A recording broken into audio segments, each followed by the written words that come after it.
Bueno, muy buenas tardes. De nuevo, otra vez por aquí, continuando con el curso de teoría de grupos. Entonces, pues nada, vamos a darle continuidad al último apartado en el cual habíamos quedado, ¿vale? Vamos a dar inicio entonces a lo que sería nuestro primer step, nuestro primer paso, que sería en términos simples los estados de spin cuántico y las relaciones con la polarización, ¿sí?, de la luz. Entonces, para ello nos vamos a ir rápidamente a hacer un recuento histórico de lo que fue el experimento de Stern-Gerlach,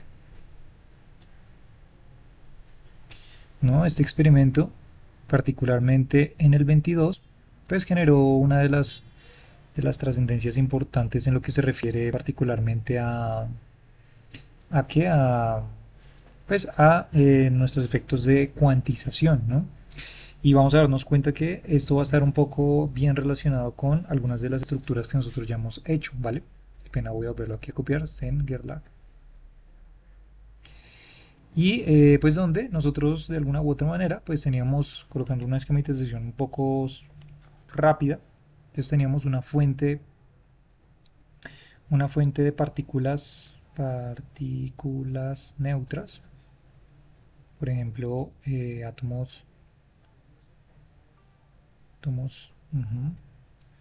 sea, átomos de hierro, por ejemplo.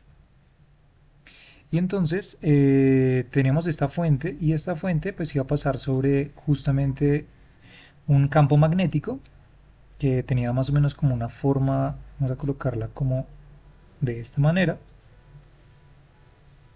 Su forma, de hecho, particularmente no homogénea, pues era a propósito, justamente para lograr obtener los resultados que nosotros queríamos a partir de este experimento, ¿vale? Eh, Genius.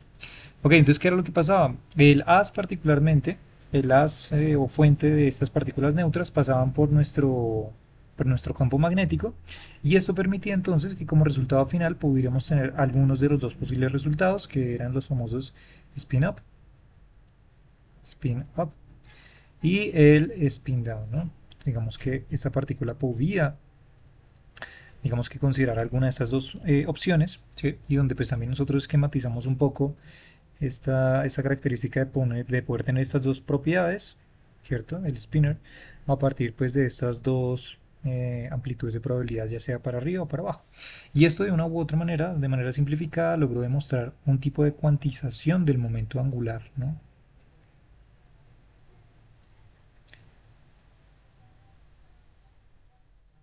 Entonces digamos que a partir de este tipo de cuantización del momento angular nos permitió prever que las características del spin y justamente en el nivel cuántico, esta cuantización de esas cantidades clásicas que entendíamos, por ejemplo, como momento angular, pues van a tener una relevancia importante sobre los estados particularmente de estos sistemas cuánticos, ¿vale? Una forma de ver las rotaciones de espinores en Z, X o Y es por medio de lo que nosotros conocemos sobre la esfera de Bloch. De igual forma lo vamos a tratar aquí con cuidado, ¿listo? Y también pues lo que nosotros conocemos como los los quantum spin states, o sea, los estados de spin cuántico, que están particularmente relacionados, vamos a colocar los quantum spin states, que están directamente correlacionados con lo que nosotros vamos a llamar los vectores de Jones, los Jones vectors. ¿Okay?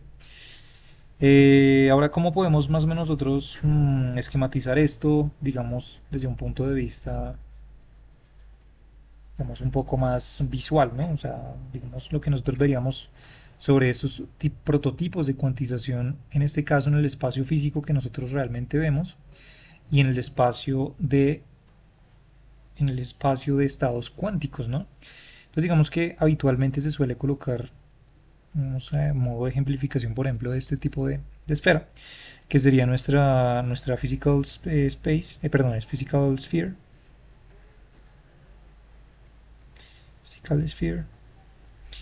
Y en nuestra esfera física, pues lo que nosotros tendríamos de una u otra manera serían esos posibles estados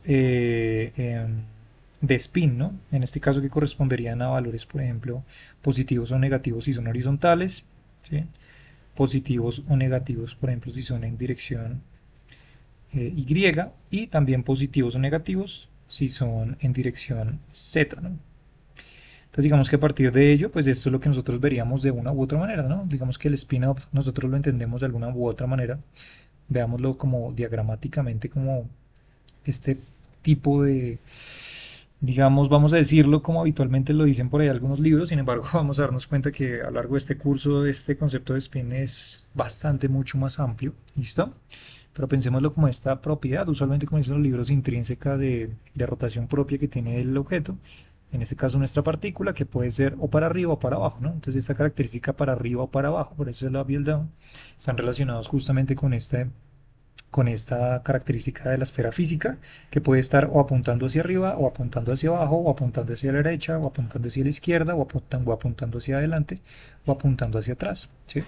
Sin embargo, lo que nos damos cuenta es que cuando vamos a analizar particularmente nuestro espacio, nuestra esfera de estados cuánticos, entonces no necesariamente de hecho va a corresponder exactamente a la misma construcción que nosotros tenemos allá, curiosamente, sino que por ejemplo cuando nosotros tenemos el estado, o lo que nosotros llamamos, coloquémoslo aquí de título, el Quantum State Sphere, de la esfera de estados cuánticos, cuando nosotros queremos pasar de un estado cuántico al otro, realmente lo que nosotros estamos haciendo es una rotación, particularmente de 90 grados, a diferencia de la esfera física que corresponde a una rotación de 180 grados completamente sobre ese estado que nosotros medimos, ¿sí?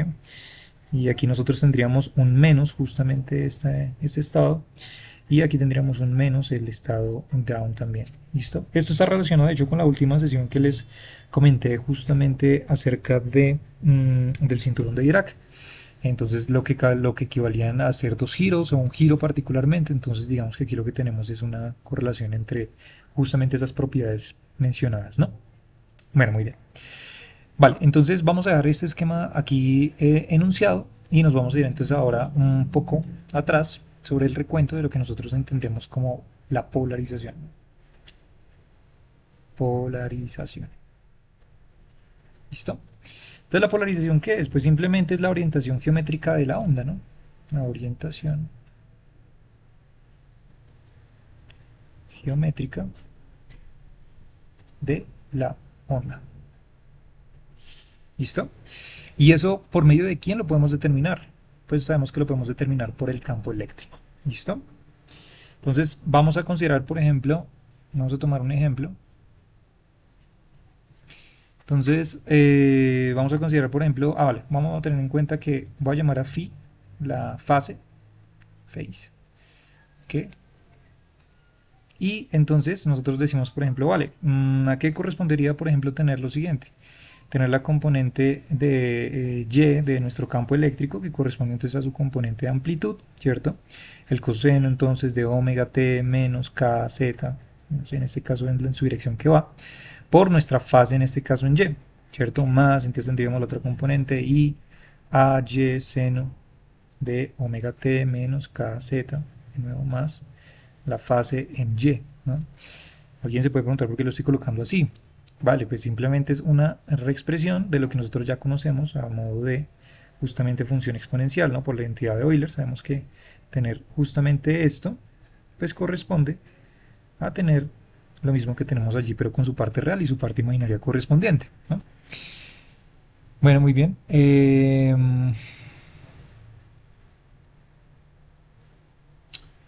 Esperen un momentito que necesito cambiar la configuración un momento de la llamada.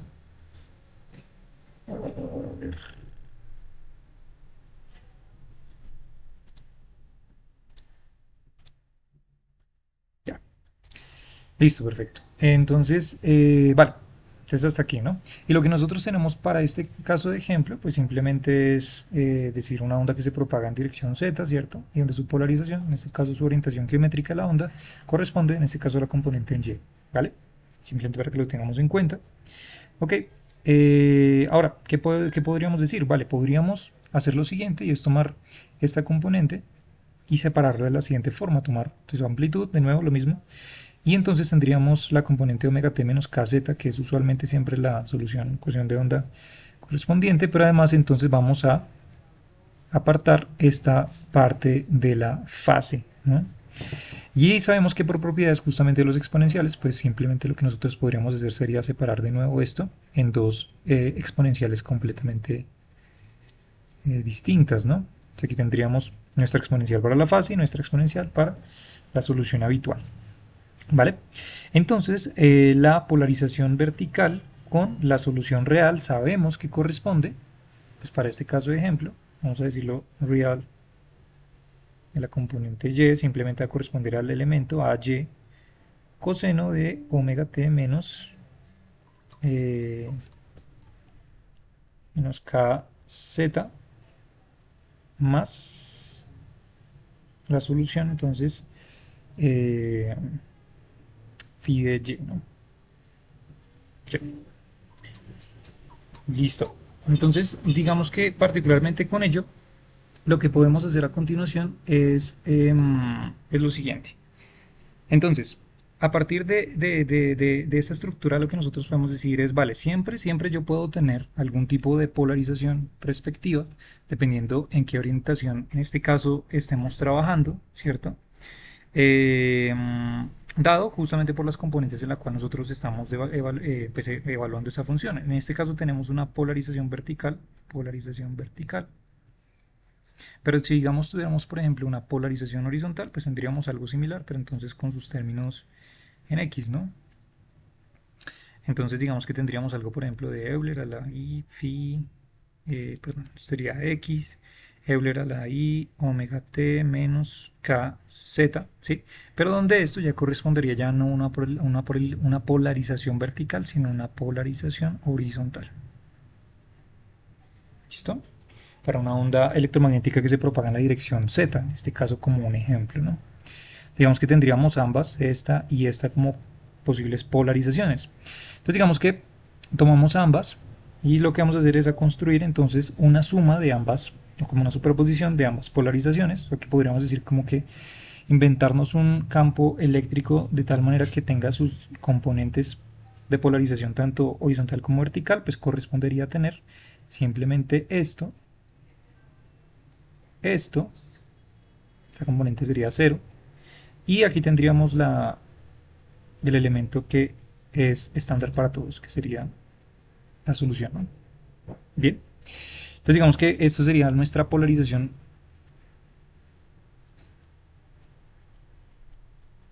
horizontal más vertical, ¿no? Ok, pues bueno, justamente de hecho hasta este punto, esto creo que es bastante natural para un curso tranquilo de ondas, inclusive de electromagnetismo. Lo curioso es que aquí para adelante vamos a empezar a formar algo interesante con estos elementos que de hecho tenemos justo acá, ¿vale? Y es que estos elementos que de hecho tenemos justo acá relacionados con la amplitud y con la fase, tanto este como este, tienen un nombre propio, de hecho. ¿Listo? Y esta columna de números complejos, si nos damos cuenta particularmente este elemento columna pertenece a los complejos, ¿sí? Esto es lo que nosotros llamamos los vectores de Jones. ¿Listo? Y que usualmente lo denotamos con la letra J. ¿Listo? Y lo interesante es que toda la información de la onda específica está dado justamente por nuestro vector de Jones. Toda la información de la onda. ¿Listo? Pues eso es una maravilla, porque entonces, a partir de esta construcción, solamente teniendo en cuenta estas fases, ¿cierto? Que nosotros estamos teniendo presente para la polarización, pues podemos entonces inventarnos un vector, en este caso J, así bien como les estoy diciendo para este vector columna, donde entonces aludiría a estas siguientes componentes, pero vamos a descomponerla como una combinación lineal de la siguiente manera. Vamos a decir, vale, va a existir una componente AX, Euler a la I, phi x, donde aquí correspondería, si nos damos cuenta como aparece en el primer término de esta columna, entonces vamos a colocarle elemento 1, 0, y le vamos a sumar la otra componente a y Euler a la I phi y con el elemento 0, 1. ¿Ok? ¿Listo? Simplemente lo que hice fue descomponer este vector columna, ¿listo? En estas dos componentes iniciales. Y de hecho, cuando lo descomponemos en estas dos componentes iniciales, a esto es a lo que nosotros podemos denotar como nuestro vector horizontal y nuestro vector de polarización vertical. Eso quiere decir que de una u otra manera lo que nosotros podemos decir es que J lo podemos expresar simplemente como la componente AX, Euler a la I phi X por nuestro vector H más AY Euler a la I phi Y de nuestro vector, en este caso de polarización vertical, ¿no? Entonces fíjense que aquí estamos simplemente construyendo, pareciera, ¿cierto?, que dos vectores, en este caso que van más adelante, vamos a darnos cuenta que van a cumplir ciertas reglas, que de hecho están relacionadas por allá con la cuántica, ¿cierto? Por ejemplo, cuando estamos haciendo estados. Entonces, ya podemos empezar a describir estos tipos de comportamientos a partir de ello. ¿Listo? Bueno. Entonces, nosotros podemos crear nuevas ondas con nuevas polarizaciones. ¿Qué quiere decir eso? Por ejemplo,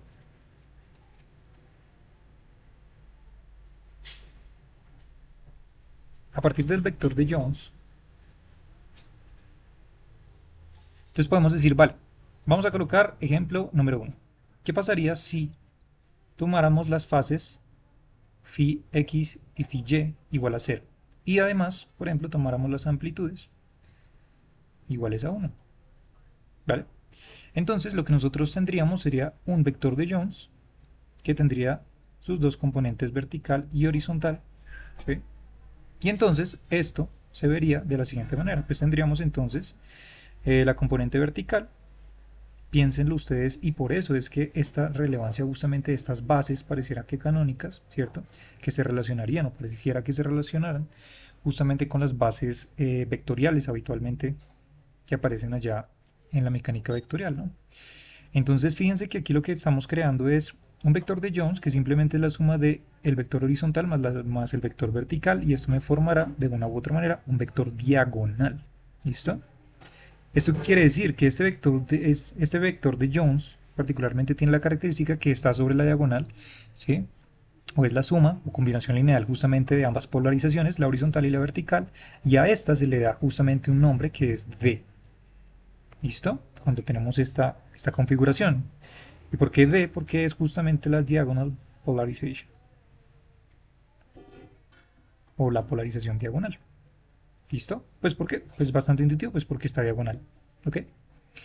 Vale, hasta así como está, pues vale, así tendríamos, digamos, el esquema, pero pues realmente lo que nosotros tenemos que hacer es una renormalización, perdón, una normalización, para, para dejar bastante claro justamente a partir de las unidades que corresponden cada una, pues hacer simplemente una normalización, ¿no?, habitualmente como cuando lo hacemos en mecánica vectorial.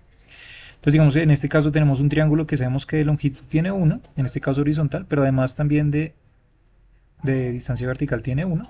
¿Por qué lo sabemos? Pues porque las bases nos lo están diciendo justamente 1 y 1. O sea que esto tendría de hipotenusa raíz de 2. Y pues ya, y entonces nosotros ya sabemos que pues simplemente para normalizar lo que necesitamos hacer es colocar este elemento en ambos términos, o sea que nosotros tendríamos la construcción del vector de Jones, en este caso que sería nuestro diagonal polarization, que sería entonces 1 sobre raíz de 2 de nuestra componente horizontal más 1 sobre raíz de 2 de nuestra componente vertical. ¿Ok? Perfecto. Ya tendríamos entonces nuestro vector de Jones que me estaría diciendo o me estaría dando información justamente sobre la polarización en este caso como combinación lineal dadas estas características. Vamos a hacer otro ejemplo, el ejemplo 2. Entonces digamos que en el ejemplo 2 vamos a tener entonces las fases de nuevo, phi x y phi y igual a 0, ¿vale? Pero entonces ahora, ¿qué pasaría, por ejemplo? Podemos jugar con esto y decir, vale, ¿qué pasaría si la amplitud fuera 1 para el caso AX, pero para el caso Y fuera menos 1? Pues entonces lo que nosotros tendríamos simplemente sería algo bastante similar, casi que lo mismo, pero entonces en este caso cambiaría simplemente es un signo, ¿no? Un signo sería el que cambiaría, ¿vale? ¿Por qué? Pues porque estaríamos diciendo que la amplitud en este caso va en dirección en este caso negativa, de la componente vertical. O sea que tendríamos algo así más bien como, vamos a colocarlo como lo pongo, así. Entonces tendríamos componente, para la componente vertical tendríamos amplitud negativa, tendríamos menos b, y para la componente horizontal entonces tendríamos esta de acá, ¿no?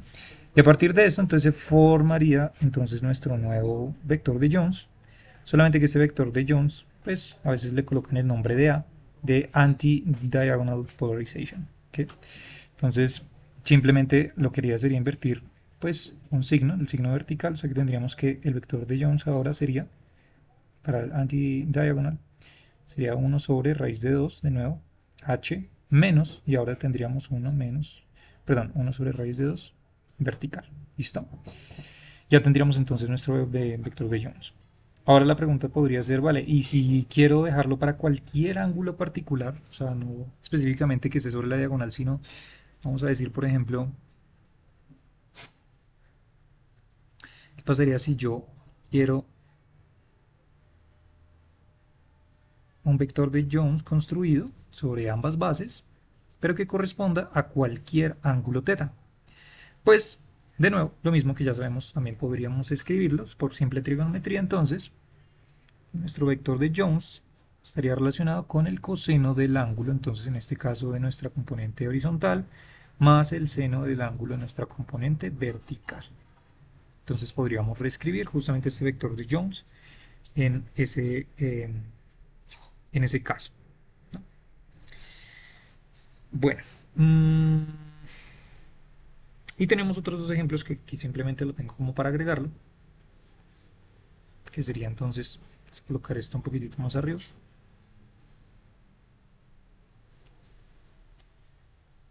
Entonces coloquémoslo acá como 4. Entonces sería una polarización de onda circular izquierda. Entonces, por ejemplo, tendríamos, ¿cómo lo colocamos? Coloquémoslo como circular left waves polarization. Que entonces su construcción, en este caso sería L, ¿listo? Sería igual a H más, entonces a este habitualmente lo colocamos como I veces la componente vertical, ¿listo? Y normalizando, de hecho, aparece 1 sobre raíz de 2 h más I sobre raíz de 2 la componente vertical. ¿Ok? Listo.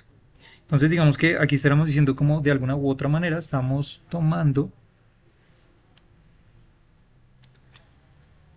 una polarización de la onda, pero en este caso que va cambiando circularmente, es y circular, ¿cierto? Con respecto a los ejes, ya que dijimos que se está propagando en dirección Z, o sea, en este caso hacia afuera de la pantalla, pues esta polarización vendría dada justamente circular sobre esto. ¿Listo?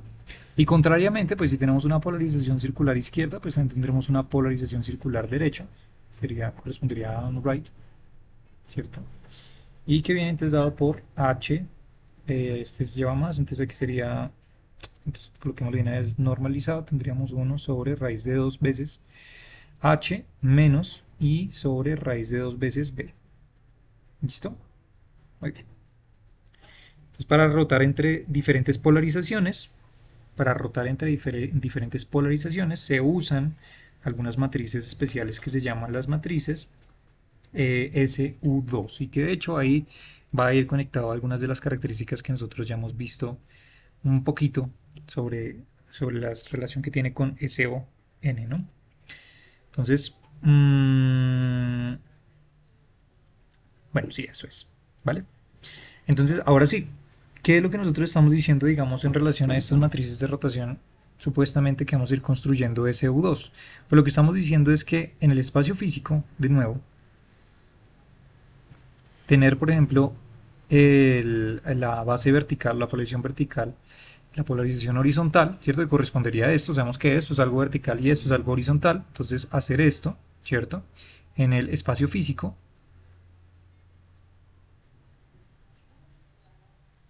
entonces corresponde en el espacio de polarizaciones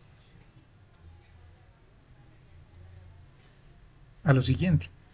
y es A. En el espacio de polarizaciones tendríamos la componente vertical, componente diagonal, componente horizontal y componente antidiagonal.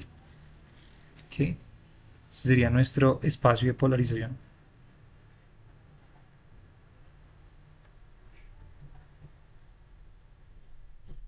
¿Listo? Entonces, esto correspondería, este mismo giro que nosotros estaríamos aplicando en el espacio físico, en el espacio de polarización realmente lo estaríamos haciendo a 180 grados. ¿Listo? Y estos tipos de rotaciones que podemos hacer de un tipo de polarización a otra, como vuelvo y digo, van a ir equipadas justamente con este grupo SU2. ¿Listo? O sea, pueden rotar de esa forma. De hecho, para que roten específicamente de esta forma como la planteé, podemos utilizar una matriz, por ejemplo, que tenga esta estructura. 1 sobre raíz de 2, 1, 1, menos 1, 1. O sea, queremos tomar este vector de polarización vertical y convertirlo en un vector de polarización horizontal. Entonces utilizamos esta matriz que pertenece a este grupo y ya tenemos la solución. ¿Ok? Entonces, en la vida real, los polarizadores o estos como especies como de placas de ondas, ¿no? Voy a colocarlo acá abajo. Estas especies de polarizadores o placas de onda cambian la polarización en el mundo matemático. Cambian la polarización donde en el mundo matemático es descrito justamente por las matrices de Jones. O sea, decimos que en el espacio físico, en la vida real, ¿sí?, existen los polarizadores, que ya sabemos que cambian la polarización, pero en el mundo matemático, vamos a decirlo matemáticamente,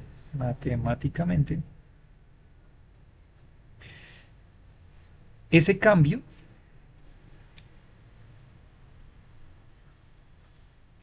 es descrito por lo que se llaman las matrices de Jones.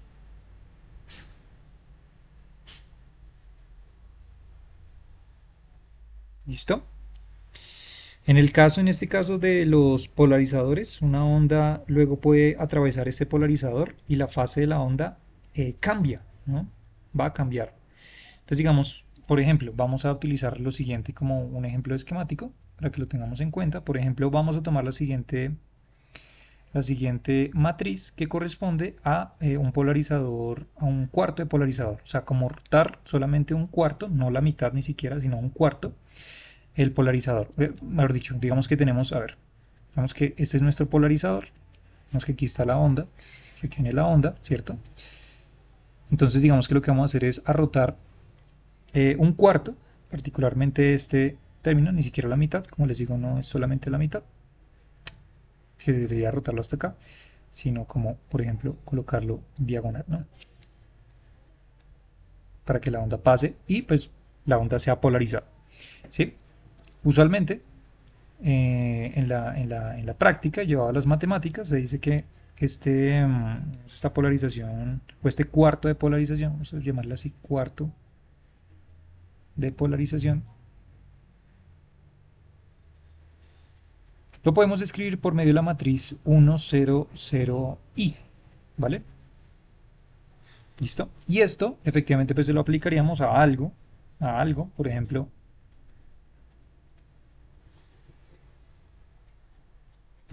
este vector, que es ya, habíamos dicho que era el diagonal polarization, D, ¿ok?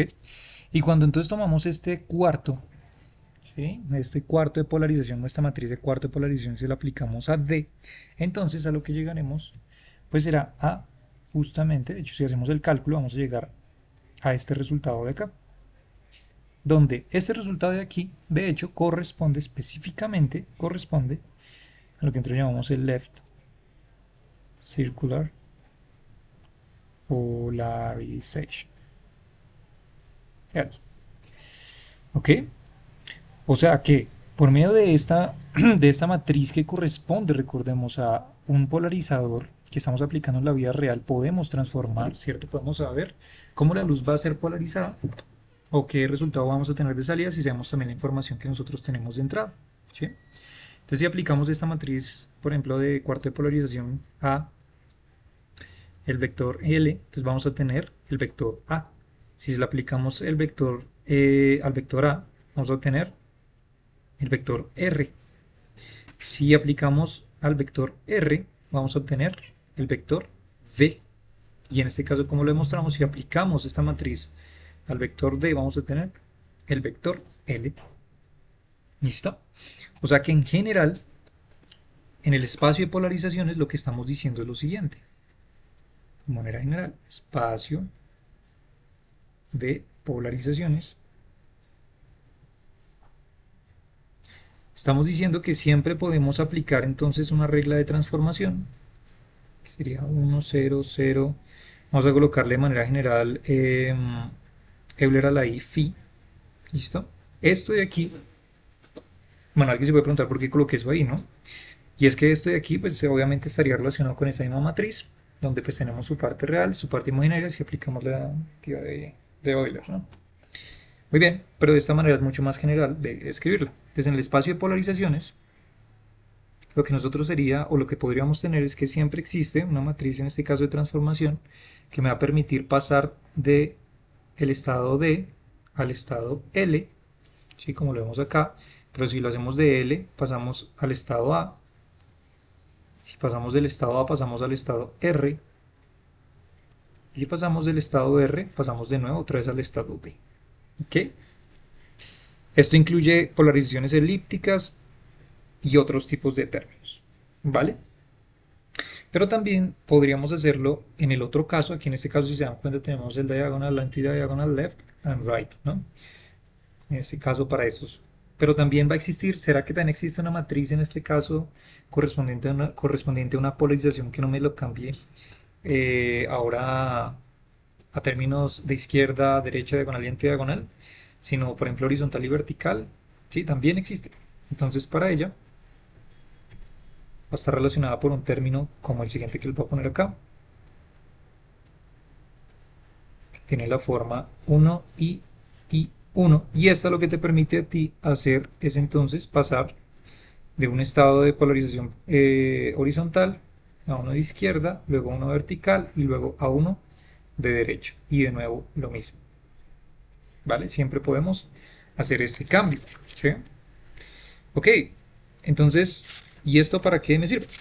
Bueno, la cuestión es que de hecho estas combinaciones de poder cambiar entre estados, ¿sí? Aplicando matrices, recordemos que estas matrices pertenecen al grupo SU2 que vamos a ir construyendo, y entonces lo que nos damos cuenta es que siempre puedo intercambiar, siempre puedo cambiar entre estados, sea de izquierda a derecha, sea arriba o abajo, o sea diagonal y antidiagonal.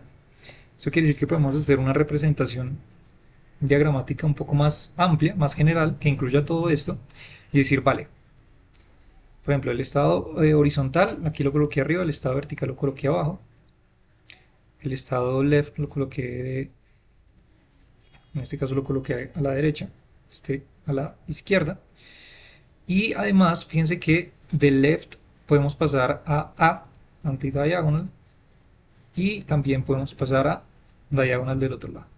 Y entonces podemos hacer la siguiente construcción, que es bastante habitual encontrar en electromagnetismo en un curso, pues habitualmente cuando incluyen estos tipos de temas.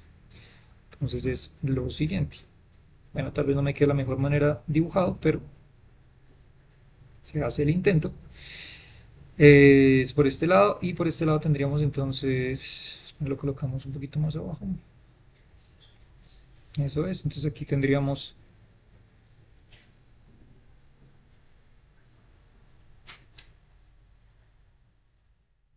eso es. ¿Listo? Y bueno, nos faltaría el último, de hecho. Entonces nos faltaría pasar de horizontal a antidiagonal, de antidiagonal a vertical, y de vertical a diagonal también, y de diagonal a nuevamente a horizontal. ¿No? Bueno, tal vez este no es el mejor dibujo, pero aquí lo que estamos viendo es una relación de poder pasar entre estados. En este caso, por ejemplo, para la línea roja pasar justamente este estado corresponde a hacer este esquema de acá, bueno, el rojo, ¿sí? Cambiar de estados como lo ves, las líneas verdes corresponde a hacer este tipo de matriz. Y para el azul, pues ya lo vamos a ver en un rato. ¿Listo? Y a esta esfera particularmente que acabamos de crear, se le da un nombre, que es la famosa esfera de Poincaré.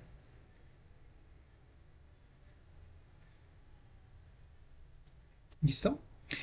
Y todas estas matrices son un grupo de matrices cuando incluimos no solamente un tipo de matriz, por ejemplo, en este caso que cumple esas características para pasar entre estos estados que ya dijimos que correspondía a CU2, sino que cuando incluimos todos los tipos de matrices que puedan permitir estas transformaciones, entonces a estos tipos de matrices se les llaman, ¿cómo lo coloco?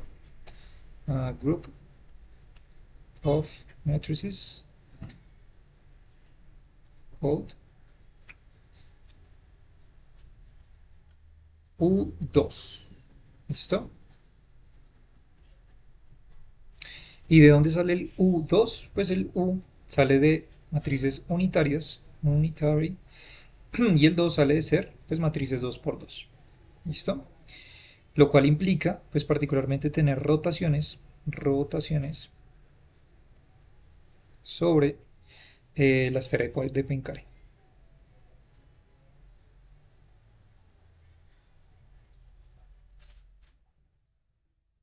¿Listo? La amplitud de la onda es la misma y no cambia de longitud, siempre y cuando nosotros pues estemos haciendo estos tipos de cambios sobre la esfera de Poincaré. ¿Listo? Entonces digamos que siempre podemos preservar las características de pasar de un estado al otro sin cambiar nuestra amplitud. ¿Vale? Importante tener eso en cuenta. Ahora, ¿qué podemos ver de esto eh, para, para, para recordar un poco acerca de las matemáticas de las matrices? Entonces, ¿cómo podemos verificar eso que acabamos de decir, por ejemplo, de las longitudes? Entonces, vamos a colocarlo acá como las rotations don't change vector lengths. ¿Listo? ¿Cómo lo verificamos? Pues vale, pensemos lo siguiente, digamos que tenemos un vector, la norma de un vector, digamos que en este caso sería su transpuesta por el vector en sí. ¿Sí? Y ahora imaginemos entonces que le vamos a aplicar una rotación. Y aplicarle una rotación al vector, pues correspondería a aplicar una rotación en este caso a esta norma. Y el otro lado también tendremos entonces una rotación de nuestro vector transpuesto, todo completo, en sí mismo, de igual forma rotación para el vector sin transponer. ¿Listo?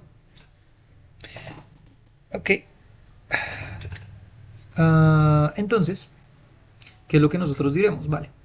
Para que esto realmente no pase y que esta cosa de aquí sea exactamente igual a esta, de tal manera se preserve la longitud, entonces, pues lo que nosotros decimos es que el vector transpuesto por el vector sin transponer es igual a la rotación por el vector transpuesto, rotación por el vector. ¿Listo?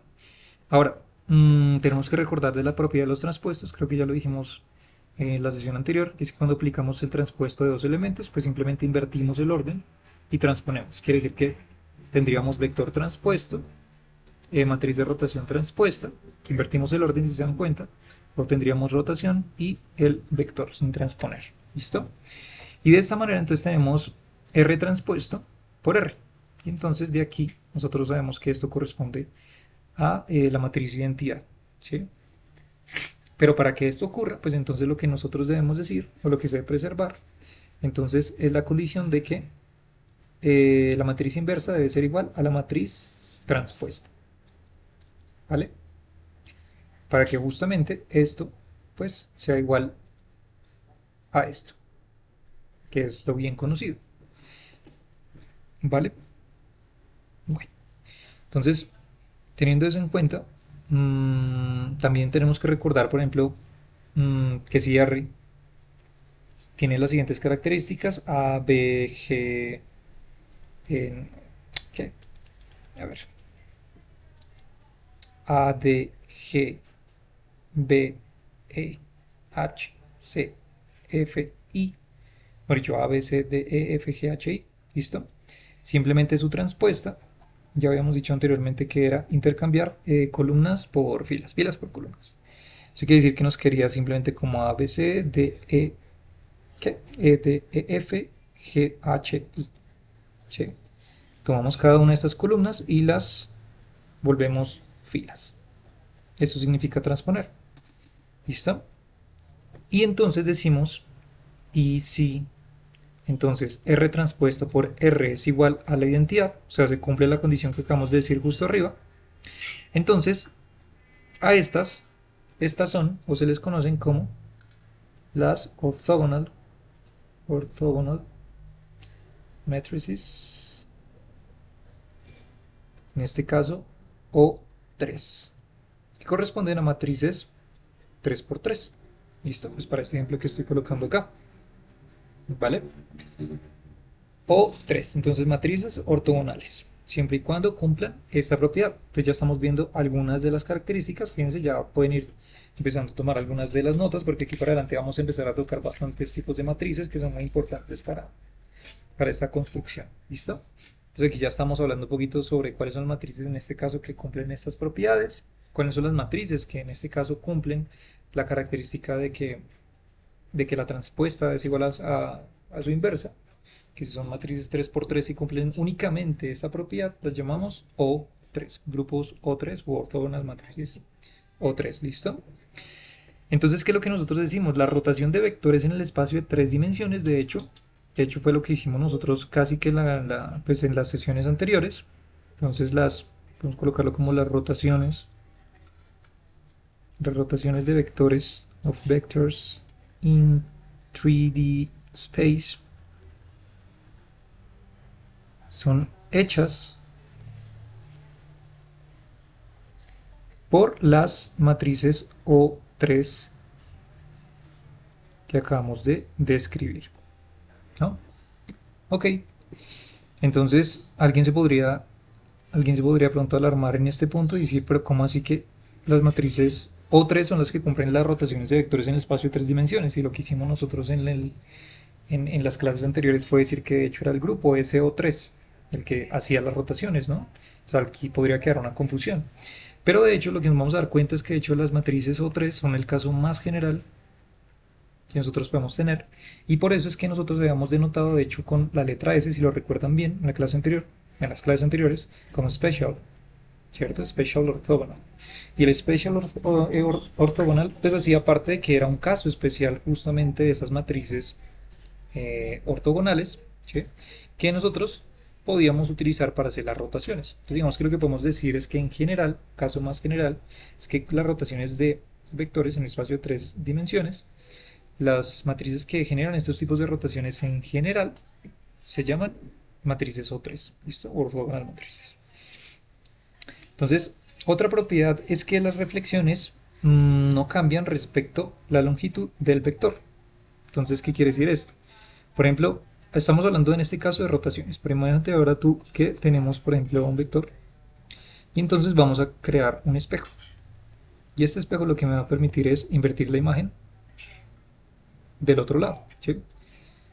Entonces, lo que nosotros vamos a llegar cuando empecemos a aplicar justamente estos tipos de rotaciones y reflexiones de los objetos que nosotros estemos, a los cuales le estemos aplicando las matrices, pues algo que se tiene que preservar, y de hecho es bastante intuitivo, es que esta longitud pues se tiene que conservar de una u otra manera.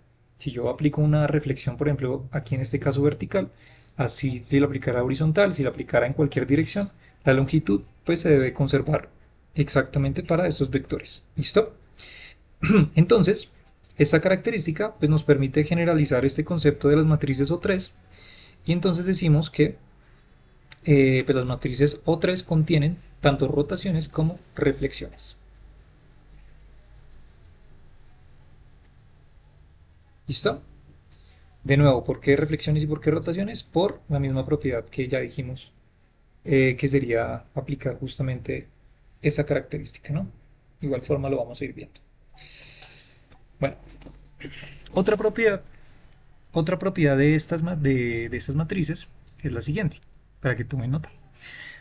Por ejemplo, si calculamos el determinante, o sea, a ver, nosotros sabemos en principio que acabamos de decir que tener la matriz transpuesta por la matriz, esto nos devuelve la identidad, ¿verdad?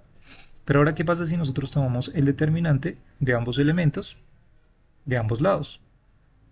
¿Listo? Entonces, si aplicamos una propiedad, recordémoslo, propiedad, de que si tú tienes el determinante de dos elementos, pues esto simplemente es la multiplicación de los determinantes de cada uno. Entonces, si tienes el determinante en este caso de estos dos elementos, pues eso corresponderá a tener ¿qué?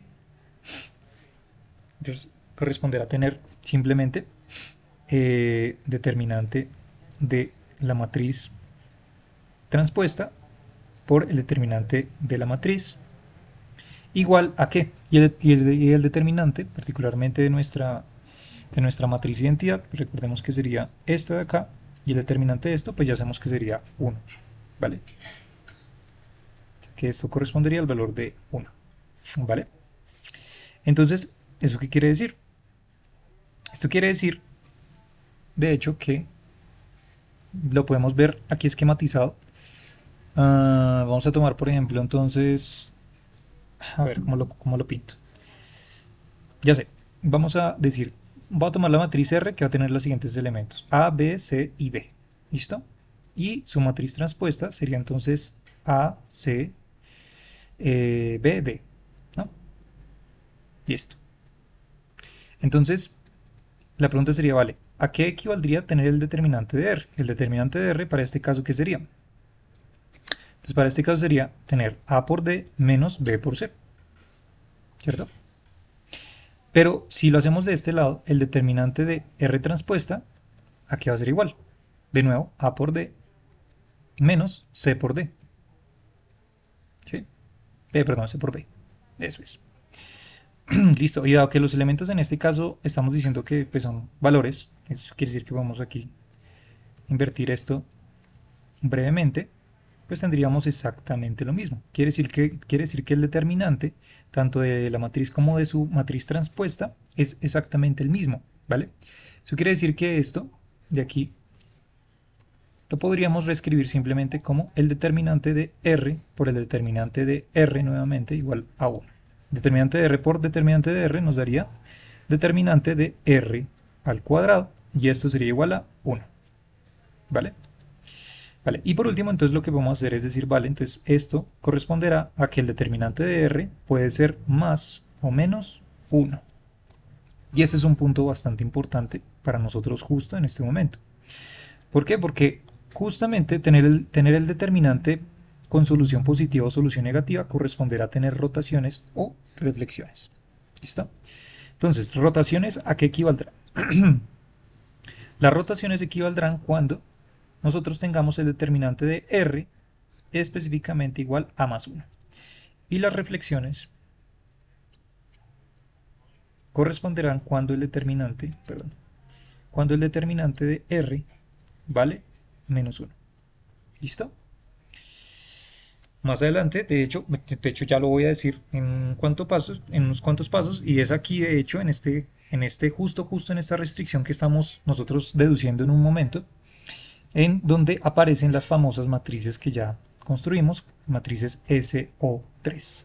¿Listo? Entonces fíjense que la única condición o la única restricción de las matrices ortogonales justamente es que se cumpla esta propiedad, ¿sí? Que su transpuesta por R, pero a su vez que su transpuesta es su inversa, cumpla que esto sea la identidad. Pero una vez tenemos esa propiedad, ¿cierto? Entonces podemos sacar dos soluciones a partir de ella, que sean rotaciones o reflexiones, o sea, determinante del R que sea positivo, 1, o determinante de R que sea negativo, 1.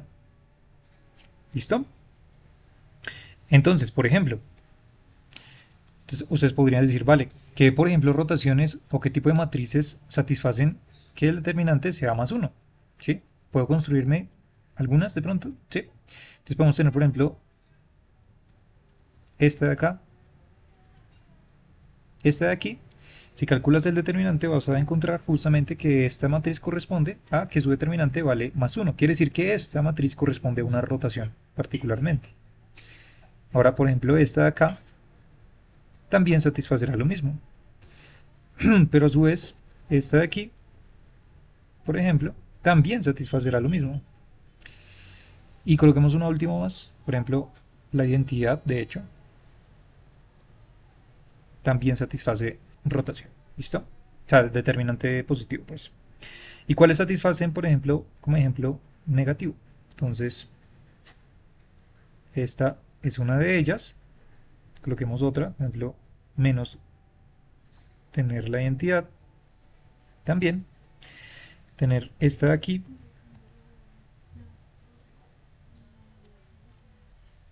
Y también, por ejemplo, tener esta de aquí. ¿Listo? Si resuelven ustedes y calculan los determinantes de cada una de esas matrices que acabo de colocar, se van a dar cuenta que pues eso específicamente corresponde a tener determinante menos 1, o sea, reflexiones. Igual forma vamos a ver más adelante qué significa esto de reflexiones. Ok, entonces aquí es donde viene el punto clave de algo que ya habíamos hablado anteriormente, y es que cuando específicamente seleccionamos las matrices del grupo O3 con determinante más 1, o sea, en este caso rotaciones, ¿listo? Es ahí justamente cuando aparece el famoso Special Orthogonal SO3. ¿Listo? Que recordemos que en este caso serían para matrices 3×3. ¿Ok? Y donde entonces por eso habíamos mencionado que el Special venía equipado con que el determinante de la matriz pues fuera positivo. ¿Vale? Perfecto.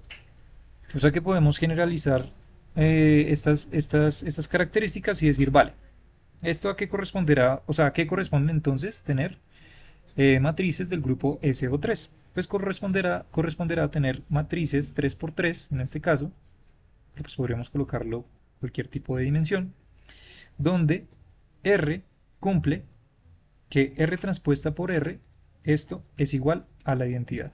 Pero además de ello, que el determinante de la matriz es igual a más 1. ¿Listo?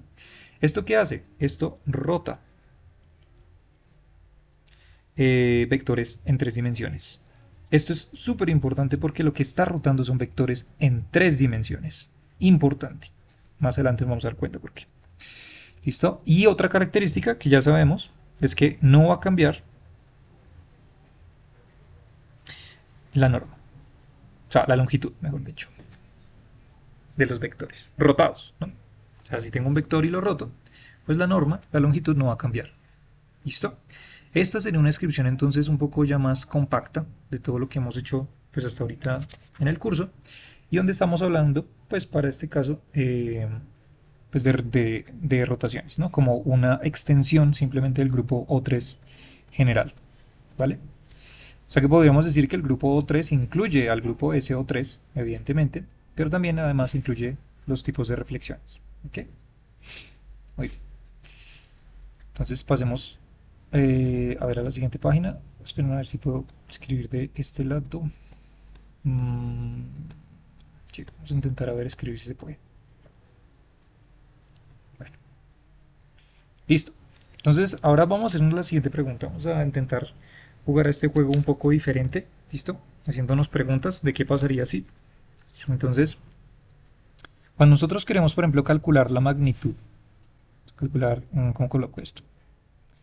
Calculate the magnitude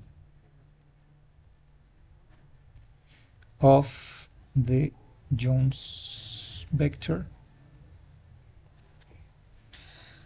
Entonces, claro, alguien se puede preguntar, vale, oye, si yo tengo un vector de Jones, como ya lo hemos construido, ¿será que la magnitud del vector, pues, será como siempre lo hemos aprendido?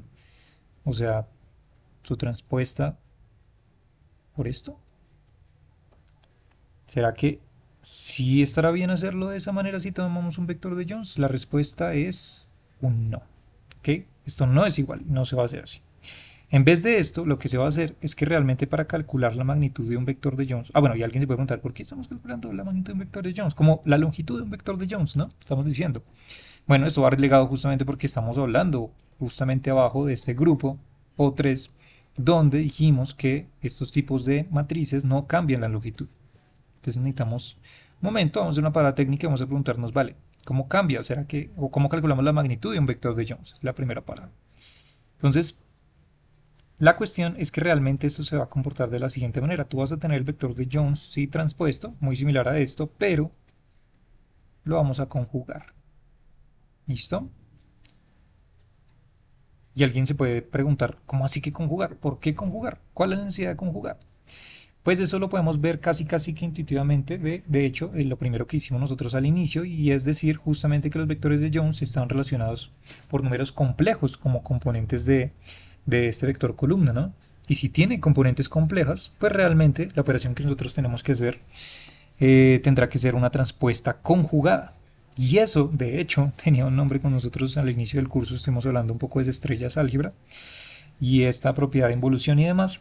Y allí aparecía una operación que nosotros conocíamos como el conjugado hermítico o la operación famosa DAGA, ¿no? Entonces era tomar simplemente esta operación, o sea, mejor dicho, vamos a colocarlo acá, tener cualquier vector transpuesto conjugado, pues esto simplemente es aplicar, bueno, y también de hecho vale, tener conjugado transpuesto, esto es simplemente lo que nosotros llamamos la operación DAGA. Uy. O lo que formalmente se conoce como el conjugado hermítico.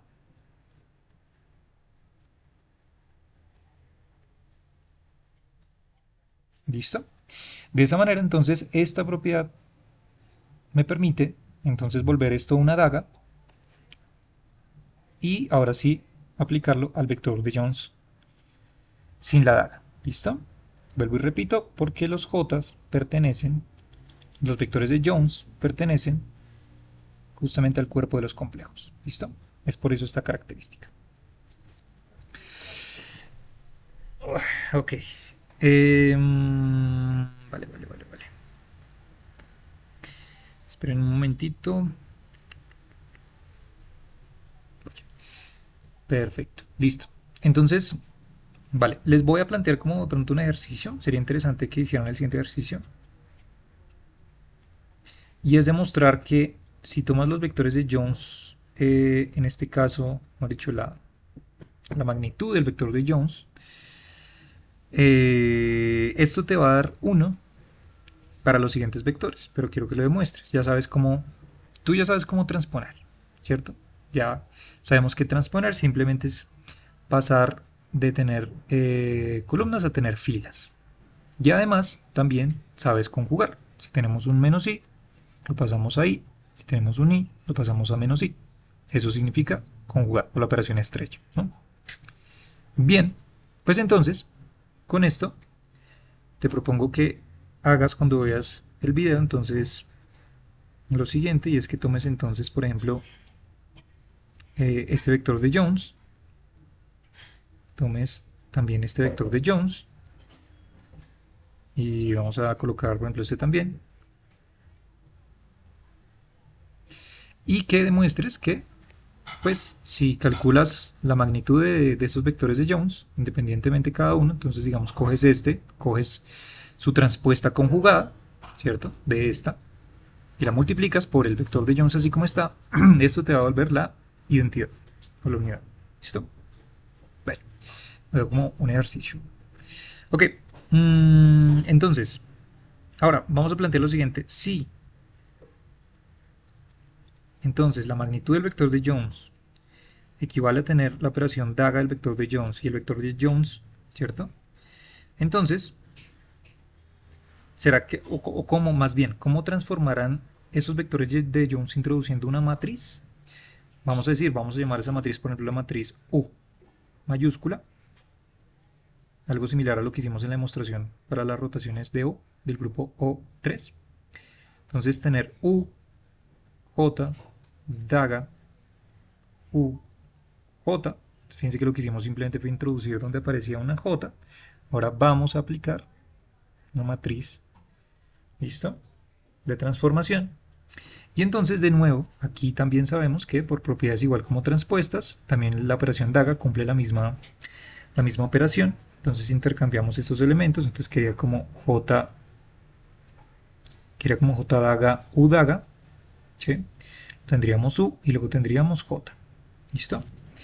Y ahora, entonces, aquí de nuevo nos aparece algo similar a lo que nos había aparecido cuando hicimos el trabajo, pero con la operación transpuesta, ¿verdad? Entonces en la operación transpuesta habíamos llegado a algo bastante similar. Aquí está la operación transpuesta por la operación normal, o sea, la matriz transpuesta por la matriz normal.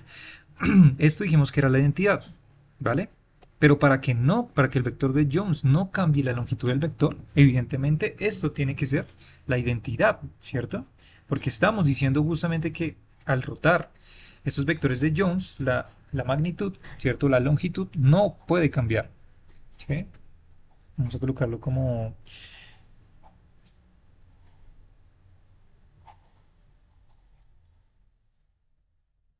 Es importante, ¿listo? Entonces no cambia. Y como no cambia, tenemos que satisfacer que esto cumpla la identidad. Pero si eso cumple la identidad, estamos diciendo que esta operación U daga con U, para que esto sea, o para que esto se satisfaga, entonces la operación U daga tiene que ser exactamente esa matriz, pero inversa. ¿Listo? Ahora, ¿cuál es la diferencia entre esta demostración que acabamos de hacer para la operación daga y la otra transpuesta? Vale, que la otra, ¿cierto? No incluía necesariamente elementos o matrices, en este caso que fueran del cuerpo de los complejos. Estas matrices sí que sí pertenecen del cuerpo de los complejos, por eso aparece la operación daga y ya no simplemente la transpuesta. ¿Sí? Entonces, hay una diferencia aquí grandísima, ¿vale? Y cuando se cumple particularmente esto, esta matriz se le conoce como la matriz unitaria. O como lo colocamos. Por eso lo coloqué con el U. Unitary matrices. En este caso, U2. ¿Listo? ¿Qué serían matrices 2 por 2? ¿Listo? ¿Qué hacen? ¿Qué hacen estas matrices? Bueno, pues lo que hemos dicho hasta ahora, no hemos dicho más información, pero lo que hemos dicho es que toma el vector de Jones y lo transforma. ¿Listo? Eso es lo que estamos diciendo. Ok, ok. ¿Será que entonces esas matrices de transformación estarán ligadas con lo que vimos hace un momento, cuando queríamos cambiar de estados en el espacio de polarización? Relacionado, por ejemplo, con la esfera de Poincaré.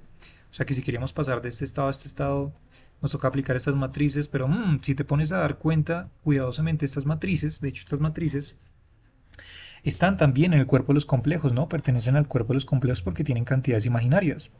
Eso quiere decir que de alguna u otra manera pareciera que de hecho sí están ligados, ¿no? De hecho por aquí les había dado la pista hace un rato de que estas matrices que podían transformar entre estos pasos se llamaban SU2. ¿Sí?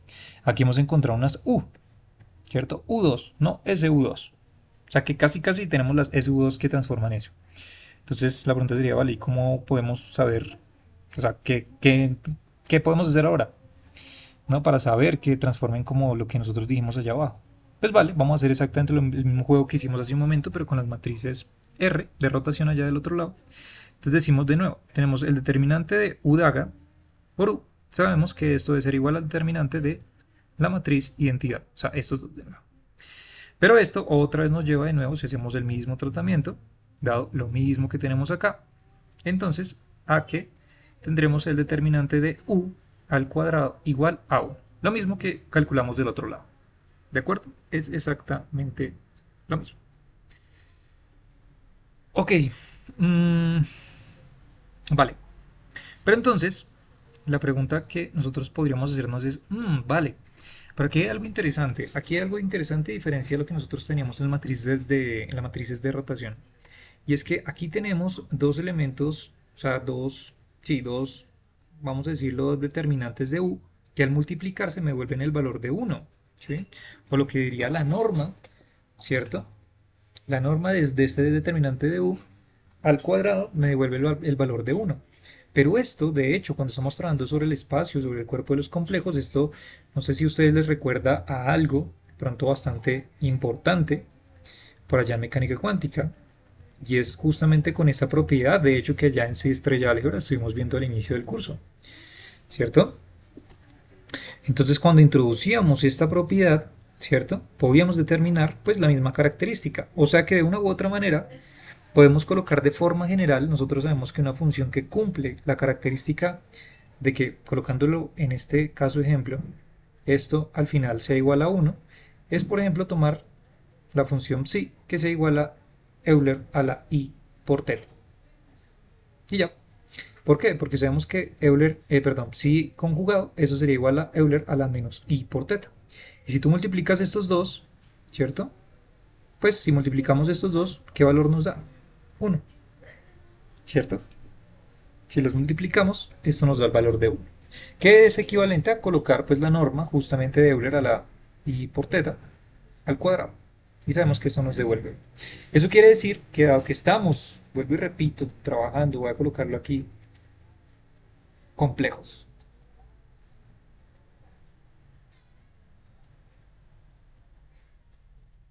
Dado que estamos trabajando en el cuerpo de los complejos, por ejemplo, podríamos proponer entonces que el determinante de U sea igual a Euler a la I por teta.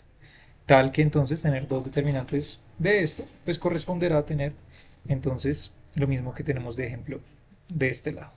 ¿Okay? ¿Vale? Y eso satisface pues la condición, esta condición de acá. ¿Ok? Entonces, ¿qué es lo que hemos dicho hasta ahora? Que para que se satisfaga entonces la condición de que la longitud no cambie, tiene que pasar esto. Además, entonces nuestras matrices U pues transforman de esta manera cumpliendo también esta propiedad que consecuentemente genera la propiedad de color rojo. ¿Listo? Muy bien.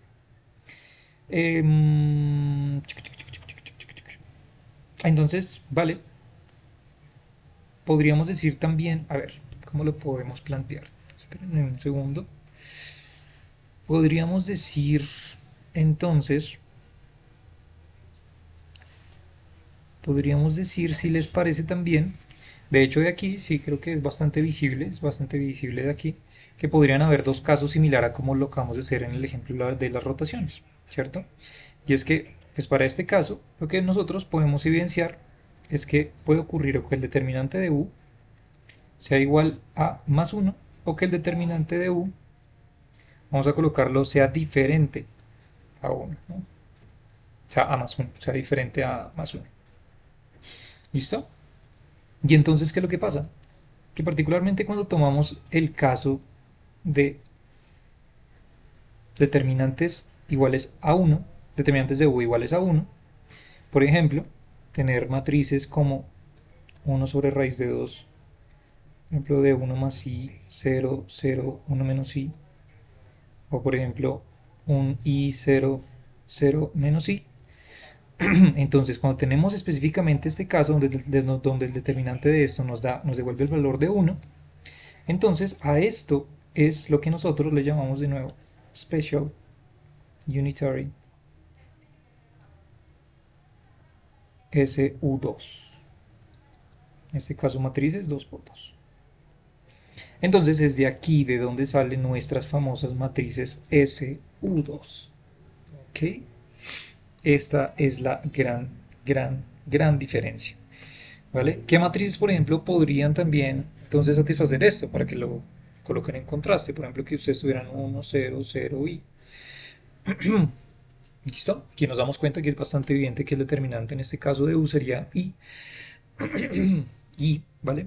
Por ejemplo, otro podría ser I0, 0I, donde esta me volvería el valor de menos 1. Fíjense algo interesante, algo importante, es que aquí coloco que tiene que ser diferente de más 1, porque no necesariamente tiene que ser menos 1. Aquí, por ejemplo, para este valdría la condición de que fuera menos 1, pero para este no, para este vale el determinante i, ¿sí? Entonces por eso es importante tenerlo en cuenta. Otro, por ejemplo, podría ser 1 sobre raíz de 2 de 1 i 1 menos i. Por ejemplo, 1, 0, 0 menos 1. ¿Listo? Para que sería otra condición. Fíjense que sería otro tipo de solución para obtener determinante igual a menos 1. ¿Listo? Bueno, muy bien. Listo, perfecto. Perfecto. Bueno, yo creo que aquí estaría bien dejarlo. Esperen, miro de pronto qué más antes de que se me salte de pronto algún tema, antes de pasar al otro temario. Sí, creo que para mañana podríamos terminar ya vectores de Jones y podemos empezar a hacer la introducción entonces de algunas características de las matrices de Pauli. Entonces, lo que plantearía sería lo siguiente. Entonces, ya con este esquema en general, me gustaría plantear un ejercicio sencillo también, aparte del que les coloqué. De hecho, son muy fáciles estos ejercicios. Pueden hacer en una tarde tranquilos tomando algo. Entonces, vamos a tomar entonces, por ejemplo, el siguiente vector, este vector, y lo vamos a rotar en la esfera de Poincaré.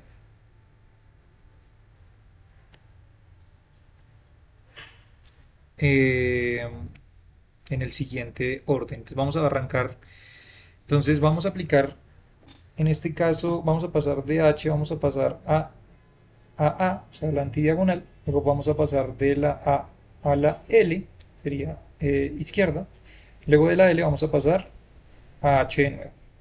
Entonces, ¿cómo pasamos de H a A? Simplemente es aplicando 1 sobre raíz de 2 de 1, 1, menos 1, 1. Esa sería la matriz que transforma de H a A del grupo, ya sabemos, SU2. Luego tendríamos 1 sobre raíz de 2 para pasar de A a L y sería 1 más I, 0, 0, 1 menos I. Y para pasar de L a H, entonces haríamos 1 sobre raíz de 2 de 1 menos I, 1. ¿Listo? Entonces tomen transfórmenlo, por ejemplo, pasar de acá a acá, luego de acá a acá y luego de acá a acá. Y verifiquen que al final, después de aplicar estas transformaciones, o sea, estas matrices, lo que quiero es que verifiquen que al aplicar estas matrices de transformación, el grupo SU2 nos permite devolver o recuperar el estado original de transformación que nosotros hicimos. ¿Listo? Utilizando esto. O sea, de alguna forma, lo que tienes aquí, si lo ponemos en comparación con lo que construimos acá, es, por ejemplo, parte entonces de tu vector horizontal, ahí está tu vector horizontal, ¿cierto? Tu polarización horizontal, aquí está. Es parte de tu polarización horizontal y transforma. Entonces, partes de 1, 0, transformas, llegas a algo nuevo, ese algo nuevo lo transformas, llegas a algo ahora nuevo de nuevo, luego ese algo nuevo de nuevo lo transformas y tendrás que llegar de nuevo acá. ¿Listo? Entonces sería ese planteamiento. Y ya el día de mañana entonces continuamos con algunas otras características bien interesantes también de esos vectores de Jones. Y luego vamos a lograr intentar conectar entonces esos vectores de Jones más adelante con lo que son las matrices de Pauli, porque allí nos vamos a dar cuenta haciendo reflexiones y rotaciones y demás, que este tiene un nivel hiper mega potente cuando queremos describir esquemas mucho más amplios y mucho más generales en la física. Okay. Entonces, vale, hasta aquí dejamos entonces el día de hoy. Entonces, intenten hacer los dos ejercicios planteados, este de acá y este de acá. Y nos vemos en la siguiente sesión, ¿vale? Hasta luego.